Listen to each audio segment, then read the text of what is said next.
And the reason I want to talk about this game was because in this game, the Bucks employed a very unique defensive strategy against James Harden. And as you can see, Harden had a down night.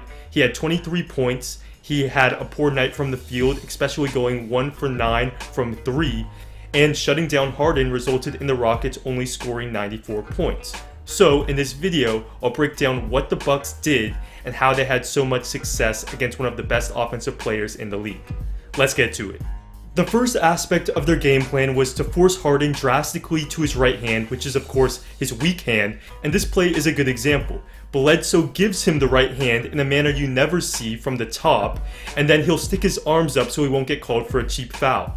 When Harden takes the lane, Lopez will step up a bit, but not too much, because he also wants to keep an eye on Capella, who's trying to catch an alley-oop. And on this play, Bledsoe does a nice job of sticking to the hip of Harden, which allows him to block Harden when Harden tries to get back to his left hand.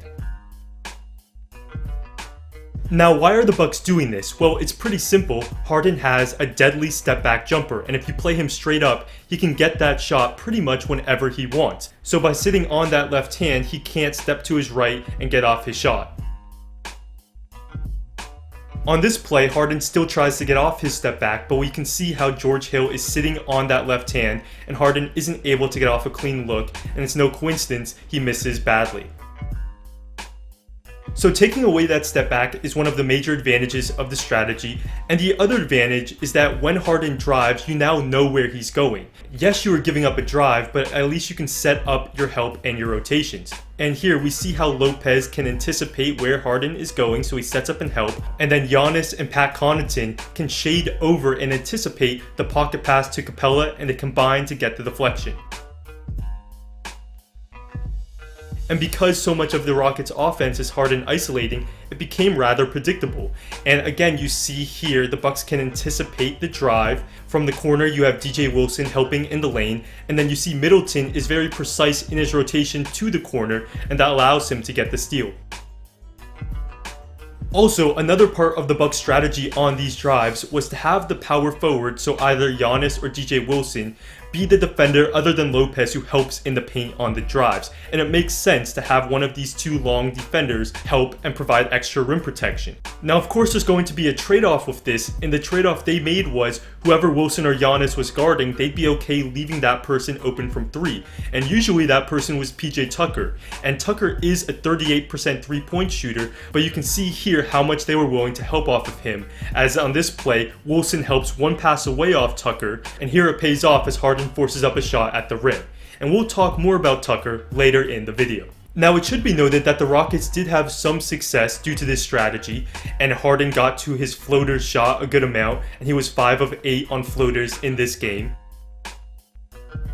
And also, with all the help in the paint, the Rockets were able to get a good amount of open catch-and-shoot threes, and here Harden kicks out to Danuel House.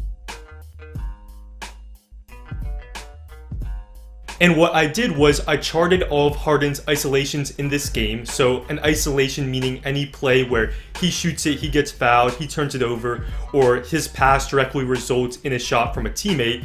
And they scored 0.92 points per play, which isn't terrible, but it is terrible compared to Harden's ISOs on the season. He's one of the best isolation players in the league, and it's an absolute win for the Bucks to be able to hold Harden to such a low isolation points per play number.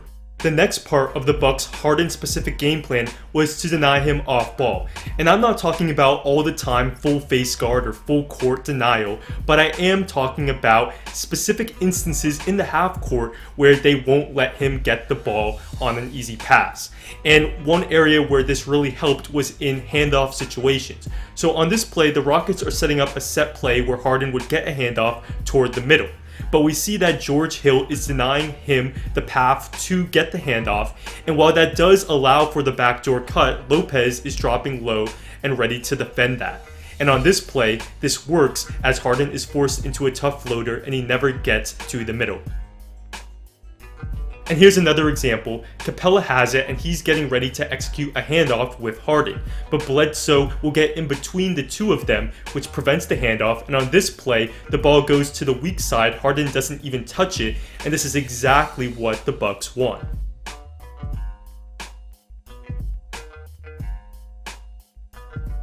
And on this play, they did extend the denial to the backcourt. 8 seconds left in the half. George Hill picks up and denies Harden, and the Rockets are definitely not prepared for this as they turn it over.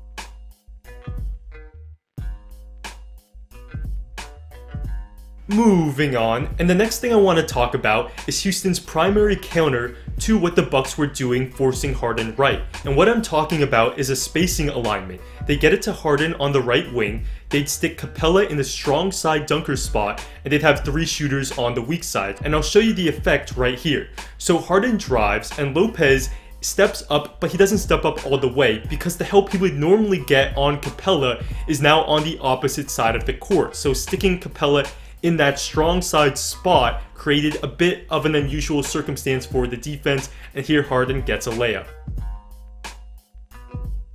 So I just want to be totally clear with the concept I'm talking about. So here the Rockets go to the spacing alignment again, and we see that Capella would normally be in the opposite dunker spot. That's typical spacing on a drive, and that's where Middleton expects him to be. So the fact that Capella is in the strong side dunker spot and that whole side of the court is cleared out, Middleton would have to make that rotation, but that's a further rotation from where he's used to. He doesn't make that rotation, and Capella gets a layup.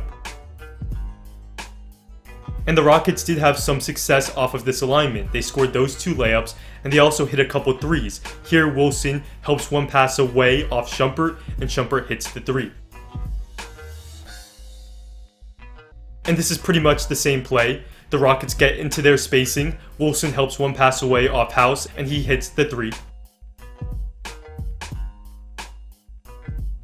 Now, I want to show you the play with Capella's layup again, because I think it's a great example of what the Rockets could have been doing more of. So this is after a timeout, and it first starts with Gordon running off a double screen. But this is decoy, as then Capella will sprint to the strong side dunker spot, and by the time Harden begins his drive, he gets there. And this decoy action distracts the help defenders just enough. They didn't make their rotations, and this sort of off-ball movement before Harden's drive, which the Bucks were giving him, is something the Rockets could have been doing more of, along with going to that spacing alignment a little more frequently. And the last thing I want to talk about is the mental aspect, because Harden is someone who gets threes whenever he wants, and when the Bucks took that away, he started forcing them and taking tough shots. So what ended up happening was, he still got off 9 threes, but they were poor looks. And the way I look at it is, it's tougher for Harden to drive to the basket and make a decision on every play. Taking a 3 is easier, and the fact he wasn't getting good threes bothered him. So the mental aspect of the Bucks strategy might have been more powerful than anything X's and O's related, and you can see here how Harden just takes a ridiculous shot, and that wasn't the right read at all.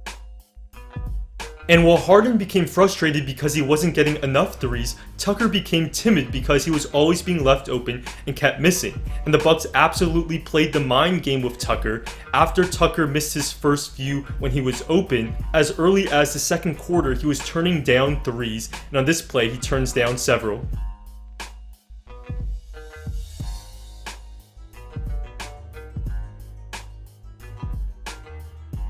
So even though it doesn't make a ton of sense to help big time off of a quality shooter like Tucker, that was what the Bucks decided to do in an effort to take away Harden's step back 3, essentially. And it paid off. Maybe in a different game Tucker would make them pay, but not in this one. By the second half he was straight airballing corner threes, and it was amazing to see an NBA player get so much in his own head.